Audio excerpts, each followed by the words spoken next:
8వ తరగతి తెలుగు 1వ లెసన్ త్యాగనిరతి. త్యాగనిరతి అనే లెసన్ త్యాగగుణం అనే ఇతివృత్తానికి చెందినది.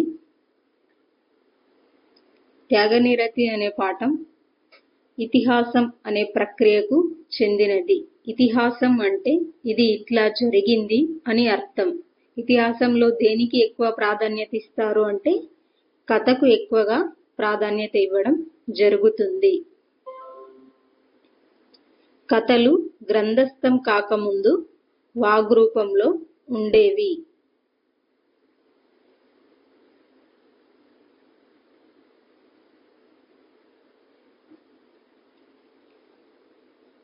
భారత రామాయణాలను ఇతిహాసాలు అని అంటారు. త్యాగనిరతి అనే పాఠాన్ని శ్రీమదాంధ్ర మహాభారతంలోని అరణ్య పర్వంలోని తృతీయాశ్వాసం నుండి గ్రహించారు. ఏ ఆశ్వాసం? తృతీయాశ్వాసం నుండి గ్రహించారు. కవి పరిచయం. నన్నయ 11వ శతాబ్దానికి చెందినవాడు. నన్నయ ఎవరి ఆస్థాన కవి అంటే రాజమహేంద్రవరాన్ని రాజధానిగా పాలించిన రాజరాజ నరేంద్రుని ఆస్థాన కవి నన్నయ. నన్నయకు వాగానుశాసనుడనే బిరుదు ఉంది. వ్యాసుడు మహాభారతాన్ని సంస్కృతంలో రాశాడు. నన్నయ మహాభారతంలోని 18 పర్వాలలో ఆదిసభ పర్వాలు, అరణ్య పర్వంలో 4వ ఆశ్వాసంలో శారదారాత్రులు అనే పద్యం వరకు తెలుగులోకి అనువాదించాడు. నన్నయ ఆంధ్రశబ్ద చింతామణి అనే తెలుగు వ్యాకరణ గ్రంథాన్ని సంస్కృతంలో రాశాడు. నన్నయ యొక్క కవితా లక్షణాలు: ప్రసన్న కథా కవితార్థయుక్తి, అక్షరారమ్యత, నానా రుచిరార్థ సూక్తి, నిధిత్వం. త్యాగనిరతి లెసన్ లో పూర్వకాలంలో శిబి భృగుతుంగ పర్వతంపై యజ్ఞం చేశాడు. అప్పుడు ఇంద్రుడు, అగ్నిదేవుడు, శిబి చక్రవర్తి గుణగణాలను పరీక్షించాలనుకున్నాడు. అప్పుడు అగ్ని పావురంగా మారాడు. ఇంద్రుడు డేగ రూపం ధరించాడు. డేగ అంటే భయంతో పావురం శిబి చక్రవర్తి వద్దకు వచ్చి శరణు కోరింది. సెకండ్ లెసన్ సముద్ర ప్రయాణం. ఇది ఏ ఇతివృత్తానికి చెందిందంటే యాత్రానుభవం, యాత్రా రచన అనే ప్రక్రియకు చెందినది. యాత్ర వల్ల కలిగిన అనుభవాలను వివరిస్తూ రాసేదే యాత్రా చరిత్ర. దేశ విదేశాలలో నెలకొన్న నాటి రాజకీయ, ఆర్థిక, సామాజిక స్థితిగతులను కూడా ఇది వివరిస్తాయి. సముద్ర ప్రయాణం పాఠం ముద్దు రామకృష్ణయ్య రాసిన నా ప్రథమ విదేశీ యాత్ర పుస్తకంలోనిది. నెక్స్ట్ రచయిత పరిచయం. ఇతని యొక్క కాలం 18-10-1997 నుంచి 21-10-1985 వరకు.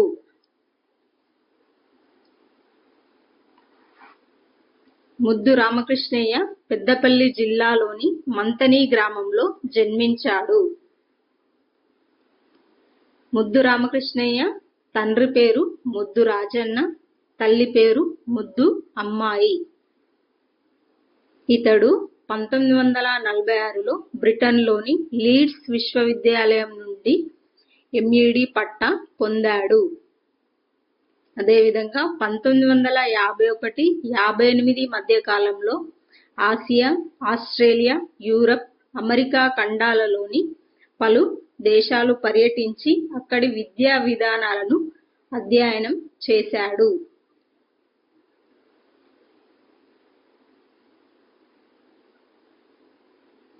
అదేవిధంగా నిరక్షరాస్యత నిర్మూలన కోసం ఈచ్ వన్ టీచ్ వన్ ఉద్యమాన్ని జీవిత చరమాంకం వరకు కొనసాగించిన గొప్ప విద్యావేత్త ముద్దు రామకృష్ణయ్య. నెక్స్ట్, కార్యసాధకులు అనుకున్న లక్ష్యాన్ని సాధించడానికి ఎన్ని ఇబ్బందులు ఎదురైనా కృతనిశ్చయంతో దృఢ సంకల్పంతో పూర్తి చేసుకొని విజయాన్ని సాధించగలుగుతారని తెలపడం ఈ పాఠం యొక్క ఉద్దేశం. నెక్స్ట్, థర్డ్ లెసన్ బండారి బసవన్న భక్తి తత్పరత అనే ఇతివృత్తానికి చెందినది. అదేవిధంగా ద్విపద ప్రక్రియకు చెందినది. ద్విపద ప్రక్రియ దేశీ కవితా ప్రక్రియ. ఇది రెండేసి పాదాల చొప్పున మాత్రాగణాలతో సాగే రచన ద్విపద ప్రక్రియ. మొత్తం కావ్యాన్ని ద్విపద ఛందస్సులో రాస్తే దాన్ని ద్విపద కావ్యం అంటారు. బండారి బసవన్న పాఠం పాల్కూరికి సోమనాథుడు రాసిన బసవ పురాణం తృతీయాశ్వాసం లోనిది. నెక్స్ట్, కవి పరిచయం. పాల్కూరికి సోమనాథుడు 12వ శతాబ్దానికి చెందినవాడు. ఇతను జనగామ జిల్లా పాలకుర్తి పాల్కూరికి సోమన జన్మస్థలం. పాల్కూరికి సోమన దేశీ సాంప్రదాయంలో రచనలు చేసిన మొట్టమొదటి కవి. అదేవిధంగా తెలుగులో స్వతంత్ర కావ్యాన్ని రాసిన తొలి కవి. బసవేశ్వరుని చరిత్రను పురాణంగా నిర్మించి ద్విపదకు కావ్య గౌరవం కలిగించిన శైవ కవి పాల్కూరికి సోమన. నెక్స్ట్, ఇతని యొక్క రచనలు బసవ పురాణం, అనుభవసారం, బసవోదాహరణము, వృషాధిపత శతకం, చతుర్వేద సారం, చెన్నమల్లు సీసాలు, పండితారాధ్య చరిత్రము. నెక్స్ట్, సాహితీ ప్రక్రియలు రగడ, గద్య, పంచకం, అష్టకం, ద్విపద, శతకం. ఉదాహరణం: సంస్కృత, తమిళ, కన్నడ, మరాఠీ భాషా పదాలను యథేచ్ఛగా తన రచనలో ఉపయోగించిన బహుభాషా కోవిదుడు. తెలుగులో మణిప్రావళ శైలిని వాడిన తొలి కవి పాల్కూరికి సోమన. బిజ్జలుడి కొలువులో బండారి బసవన్న దండనాయకుడిగా ఉన్నాడు. ఇతడు గొప్ప శివభక్తుడు.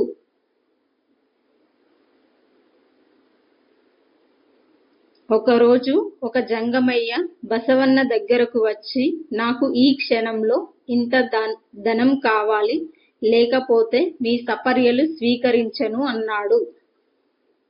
అప్పుడు బసవన్న కోశాగారంలోని పేటికల్లో ఉన్న మడలను బంగారు నాణాలు జంగమయ్యకు సమర్పించాడు. అది చూసిన ఇతర మంత్రులు బిజ్జలుడి దగ్గరకు పోయి బసవన్న రాజద్రోహం చేశాడని చెప్పారు. బసవన్న ఔదార్య బుద్ధి, భక్తి తత్వం తెలియజేయడమే ఈ పాఠం యొక్క ఉద్దేశం. నెక్స్ట్, ఫోర్త్ లెసన్ అసామాన్యులు. అసామాన్యులు శ్రమ సౌందర్యం అనే ఇతివృత్తానికి చెందినది. ఏ ప్రక్రియకు చెందినది అంటే వ్యాస ప్రక్రియకు చెందినది. వ్యాసం అంటే వృత్తులు వ్యక్తి గౌరవానికి, సమాజాభివృద్ధికి ఎట్లా తోడ్పడతాయో వివరిస్తూ శ్రమ సౌందర్యాన్ని తెలియజేసే వ్యాసం ఇది. వెండి నగిషీ కళను ఏమంటామంటే ఫెలిగ్రీ అంటారు. మహామంత్రి మాదన్న. గోల్కొండ ప్రభువుగా అబుల్ హాసన్ తానాషా సింహాసనం అధిష్ఠించడానికి మాదన్న పరోక్ష కారకుడు. గోల్కొండ కోటను ఆక్రమించుకొనుటలో ప్రధాన ప్రధాని మాదన్న కారణమని భావించిన ఔరంగజేబు అక్కన్న మాదన్నలను 1686లో హత్య చేయించాడు. జంషిద్ హబ్బీ అనే నౌకర్ నాయకత్వంలో కొమరగిరి వెంకట భూపాలరావు గారి మాదన్న మహామంత్రి పుస్తకం ఆధారంగా.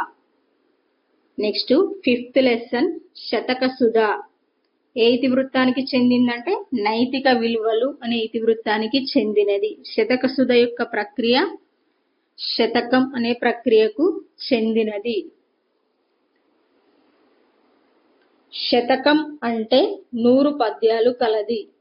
కానీ 108 పద్యాలు ఉండటం శతకానికి పారిపాటి.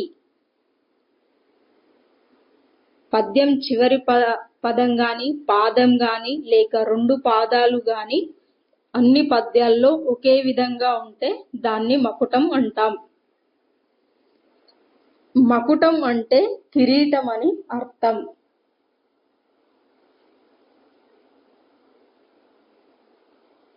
శతకంలోని ప్రతి పద్యం దేనికదే స్వతంత్ర భావాన్ని కలిగి ఉంటుంది.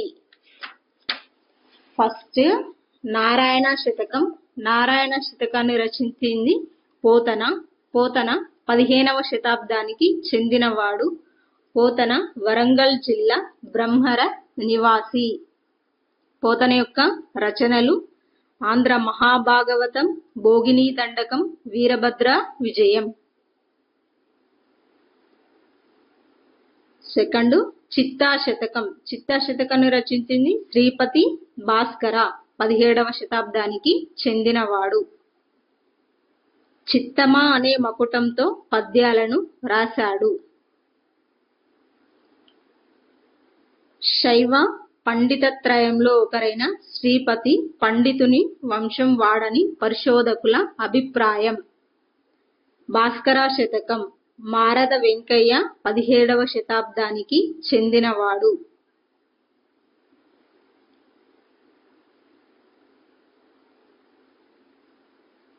భాస్కర అనే మకుటంతో పద్యాలను రాశాడు. భాస్కర శతకంలోని ప్రతి పద్యంలో మొదటి 2 పాదాలలో ఒక నీతిని చెప్పి తరువాతి పాదాలలో దానిని సమర్థిస్తూ ఒక దృష్టాంతాన్ని చెప్పడం ఈ శతకంలోని ప్రత్యేకత. దాశరథి శతకం కంచర్ల గోపన్న 17వ శతాబ్దానికి చెందినవాడు. ఇతను ఖమ్మం జిల్లా నేలకొండపల్లి వాస్తవ్యుడు. ఇతడు దాశరథి కరుణాపయోనిధి అనే మకుటంతో పద్యాలను రాశాడు. భద్రాచల రామునిపై అనేక కీర్తనలు రాశాడు.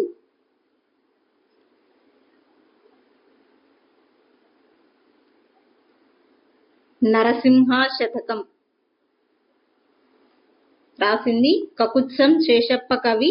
18వ శతాబ్దానికి చెందినవాడు. ఇతడు జగిత్యాల జిల్లా ధర్మపురికి చెందినవాడు. ఈయన మృదంగం వాయించడంలో నేర్పరి. దుష్ట సంహార నరసింహ దురితదూర అనే మకుటంతో పద్యాలను రాశాడు. ఇతని యొక్క రచనలు నరహరి, నృకేసరి శతకాలు, ధర్మపురి రామాయణం.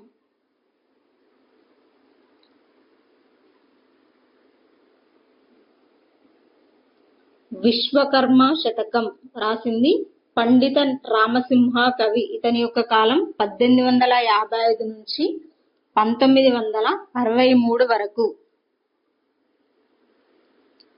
ఇతడు జగిత్యాల జిల్లాలోని జగిత్యాల మండలం రాఘవపట్నం వాసి.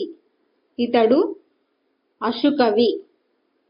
ఇతని యొక్క రచనలు దుష్ట ప్రపంచ వర్ణన, కలియుగ వర్ణాశ్రమ ధర్మాలు, భజన కీర్తనలు. విశ్వపాలన ధర్మ శ్రీ విశ్వకర్మ అనే మకుటంతో శ్రీ విశ్వకర్మ శతకాన్ని రాశాడు. శ్రీ వెంకటేశ్వర శతకం రాసింది అసురి మారింగంటి పురుషోత్తమాచార్యులు. ఇతని యొక్క కాలం 11/4/1936 నుంచి 9/1/2011 వరకు. ఇతడు నల్గొండ జిల్లా మునగాల మండలం నరసింహాపురం గ్రామంలో జన్మించాడు.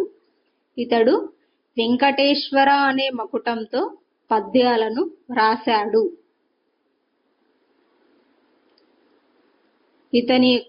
ఇతని యొక్క రచనలు గోదాదేవి, యాదగిరి లక్ష్మీ నరసింహస్వామి శతకం, గోదావరి, సత్యవతి స్వాంతనం, మారుతి. ఈయన విద్వత్ కవిగా ప్రసిద్ధి పొందాడు. శ్రీ బకవరాంజనేయ శతకం రాసింది వెంకటరావు పంతులు. ఇతని యొక్క కాలం 3/2/1937 నుంచి 26/8/1994 వరకు. ఇతను రంగారెడ్డి జిల్లా శంకర్పల్లి నివాసి. తాండూరు దగ్గరలోని బకవరం గ్రామంలో వెలిసిన ఆంజనేయ స్వామిపై బకవరాంజనేయ కలభంజన సాధుజనానురంజన అనే మకుటంతో పద్యాలను రాశాడు. ఇతడు యక్షగానాలు, కీర్తనలు, గేయాలు రాశాడు. 6th లెసన్ తెలుగు జానపద గేయాలు. ఏ ఇతివృత్తానికి చెందింది అంటే సంస్కృతి అనే ఇతివృత్తానికి చెందినది. తెలుగు జానపద గేయాలు ఏ ప్రక్రియకు చెందినది అంటే వ్యాస ప్రక్రియకు చెందినది. తెలుగు జానపద గేయాలు పాఠ్యాంశం ఆచార్య బిరుదురాజు రామరాజు రాసిన వ్యాసం. రచయిత పరిచయం. ఆచార్య బిరుదురాజు రామరాజు 16/4/1925 నుంచి 8/2/2010 వరకు ఇతని యొక్క కాలం. బిరుదురాజు రామరాజు వరంగల్ అర్బన్ జిల్లా దేవనూరు గ్రామంలో జన్మించాడు.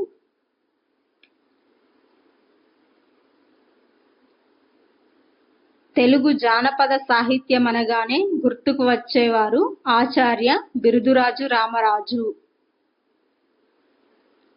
కవి పరిశోధకుడు, అనువాద రచయిత, సంపాదకుడిగా ప్రసిద్ధుడు.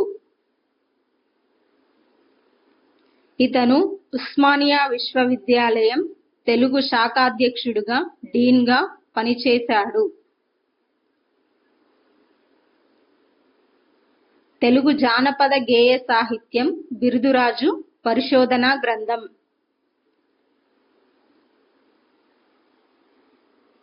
ఇతని యొక్క రచనలు చరిత్రకెక్కని చరితార్థులు, ఆంధ్రయోగులు, మరుగున పడిన మాణిక్యాలు, ఉర్దూ తెలుగు నిఘంటువు, తెలుగు జానపద రామాయణం, తెలంగాణ పల్లెపాటలు, తెలంగాణ పిల్లల పాటలు. తెలుగువారి ఆచార సాంప్రదాయాలను, తాత్వికతను, చరిత్రను తెలిపే తెలుగు జానపద గేయాలు గొప్పతనం, వైవిధ్యాన్ని తెలియజేయడమే ఈ పాఠం ఉద్దేశం. 7th lesson Manjira. మంజీరా అనే పాఠం నది ప్రశంస అనే ఇతివృత్తానికి చెందినది. మంజీరా అనే పాఠం గేయ ప్రక్రియకు చెందినది. గేయం పాట పాడుకోవడానికి వీలుగా ఉంటుంది. ఇది మాత్రా ఛందస్సులో ఉంటుంది. మంజీరా పాఠం డాక్టర్ వేముగంటి నరసింహాచార్యులు రాసిన మంజీరా నాదాలు అనే గేయ కావ్యంలోనిది. కవి పరిచయం. డాక్టర్ వేముగంటి నరసింహాచార్యులు 36/1930 నుంచి 29/10/2005 వరకు ఇతని యొక్క కాలం.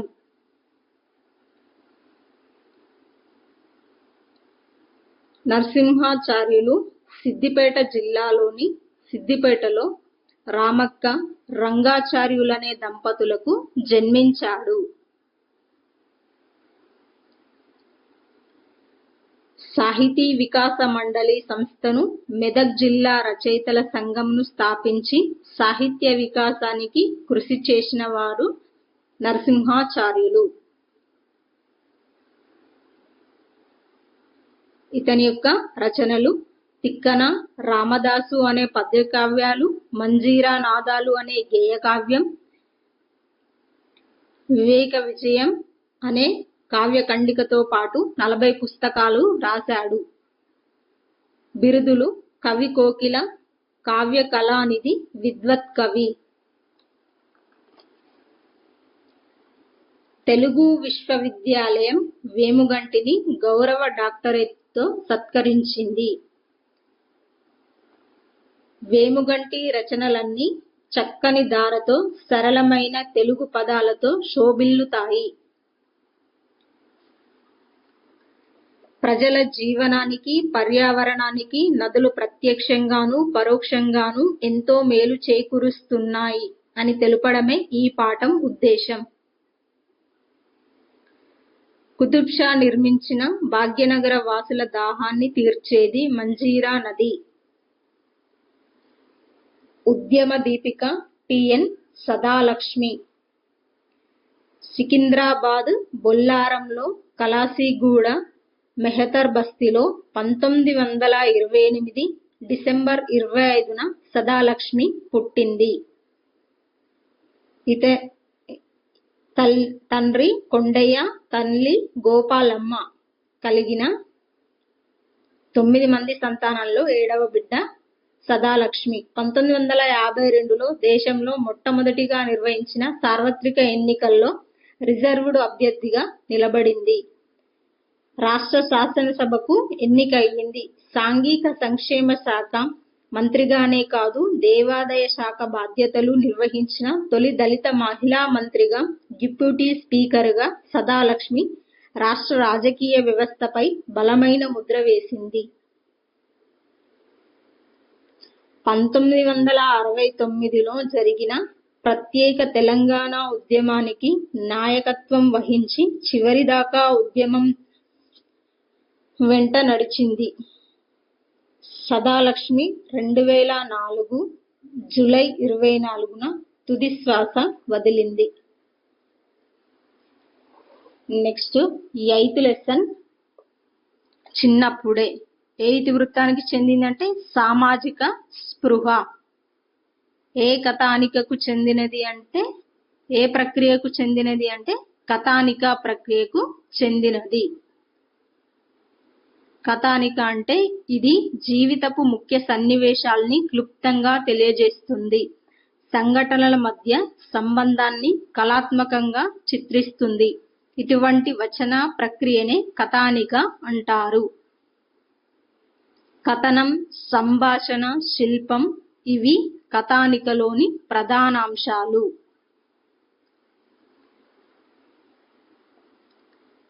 సంక్షిప్తత లక్షణమే కథానిక ప్రత్యేకత. 1947లో మీజాన్ పత్రికలో ప్రచురితమైన ఆళ్వారు స్వామి కథానికనే ప్రస్తుత పాఠ్యభాగం. రచయిత పరిచయం. వట్టికోట ఆళ్వారు స్వామి 1-11-1915 నుంచి 5-2-1961 వరకు ఇతని యొక్క కాలం. ఇతడు నల్గొండ జిల్లాలోని చెరువు మాధారంలో జన్మించాడు. సుప్రసిద్ధ రచయిత, సాహితీవేత్త, తొలితరం కథా రచయిత ఆళ్వారు స్వామి. నిజాం పాలనకు వ్యతిరేకంగా పోరాడి జైలుకు వెళ్ళాడు. ఆంధ్ర మహాసభ నల్గొండ జిల్లా శాఖకు అధ్యక్షుడిగా పనిచేశాడు ఆళ్వారు స్వామి. దేశోద్ధారక గ్రంథమాలను స్థాపించి 35 పుస్తకాలను ముద్రించినవాడు ఆళ్వారు స్వామి.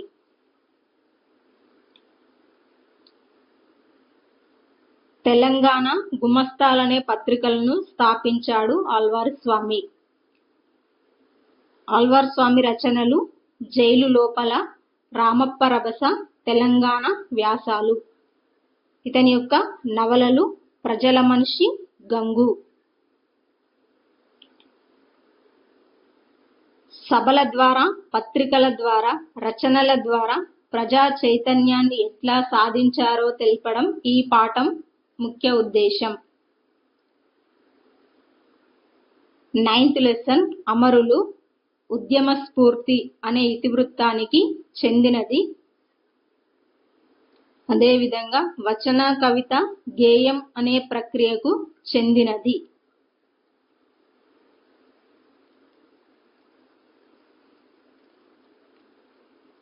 ఇది జి యాదగిరి, కె రుక్నుద్దీన్ రాసిన విప్లవ డంక అనే కవితా సంకలనం లోనిది. కవి పరిచయం. ఆచార్య కె రుక్నుద్దీన్ 2/5/1947 నుంచి 26/5/2013 వరకు ఇతని యొక్క కాలం.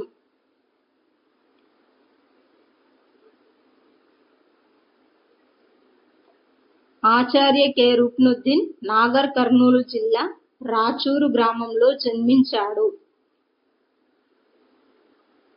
సామాజిక స్పృహ కలిగిన సాహితీవేత్త రుక్నుద్దీన్. ఉస్మానియా విశ్వవిద్యాలయంలో ఆచార్యుడిగా పనిచేశాడు. జానపద సాహిత్యంలో అలంకార విధానంపై పరిశోధనా గ్రంథాన్ని రాశాడు రుక్నుద్దీన్. 1969వ సంవత్సరంలో విప్లవ డంకా మోగించడంతో మొదలైన ఇతని రచనా వ్యాసంగం తుది శ్వాస వరకు కొనసాగింది. ఇతని యొక్క రచనలు ప్రయాణం, శలిమె, సూక్తిసుధ, కిన్నెరమెట్లు, మోదుగపూలు, విశ్వదర్శనం. తెలంగాణ ఉద్యమంలో నాటి నుండి నేటి వరకు అమరులైన వారి త్యాగాలను స్మరించుకోవడమే ఈ పాఠం ఉద్దేశం. 10వ లెసన్ సింగరేణి సహజ సంపద అనే ఇతివృత్తానికి చెందినది. వ్యాసం అనే ప్రక్రియకు చెందినది. సింగరేణి బొగ్గు గనులు, బొగ్గు ఉత్పత్తి గురించి సమాచారాన్ని తెలిపే వ్యాసం. దేశ ప్రగతికి దోహదపడే సింగరేణి గనుల గురించి తెలియజేయడమే ఈ వ్యాసం ప్రధాన ఉద్దేశం.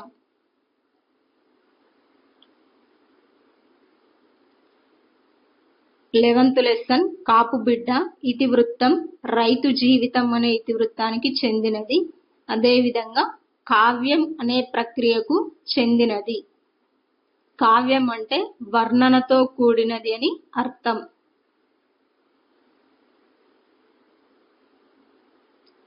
ప్రస్తుత పాఠ్యభాగం గంగుల సాయిరెడ్డి రచించిన కాపుబిడ్డ కావ్యంలోని కర్షక ప్రశంస అనే భాగంలోనిది.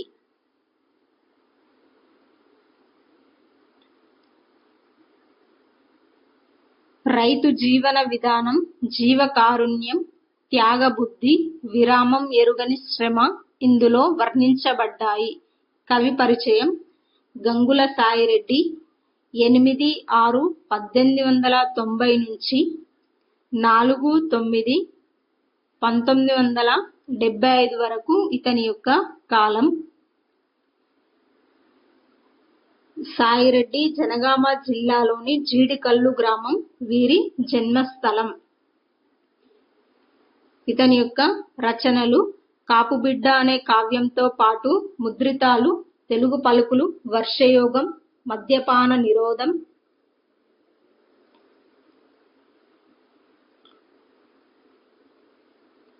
అముద్రితాలు, గణితా రహస్యము, ఆరోగ్య రహస్యం.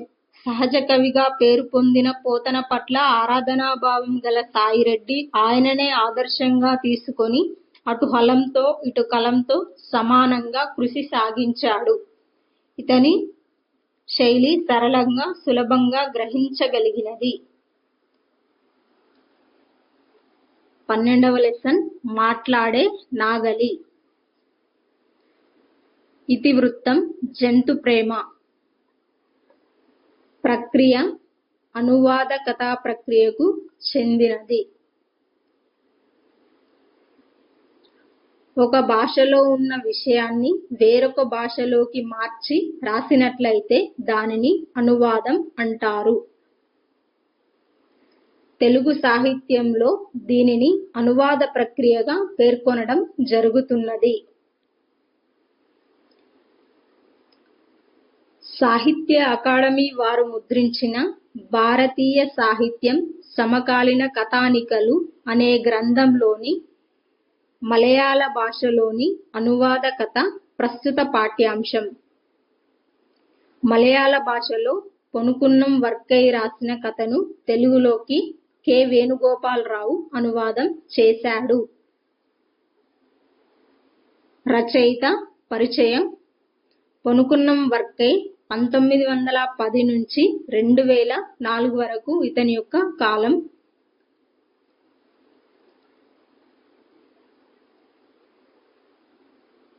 రచనలు: తిరుమల్ చెక్క కథానిక, 24 కథానికా సంపుటాలు, 16 నాటకాలు, 2 కవితా సంపుటాలు, 1 వ్యాస సంకలనం ఆత్మకథ.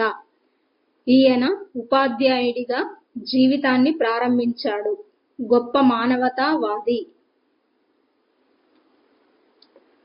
మానవ సంబంధాలు, మనిషికి ప్రకృతిలో ఉన్న సంబంధం వర్కై రచనలో ప్రధానాంశాలు. ఓసెఫ్ అనే రైతు కన్నన్ అనే ఎద్దు యొక్క అనుబంధాన్ని చక్కగా వివరించాడు. 8వ తరగతి తెలుగు 1వ లెసన్ త్యాగనిరతి.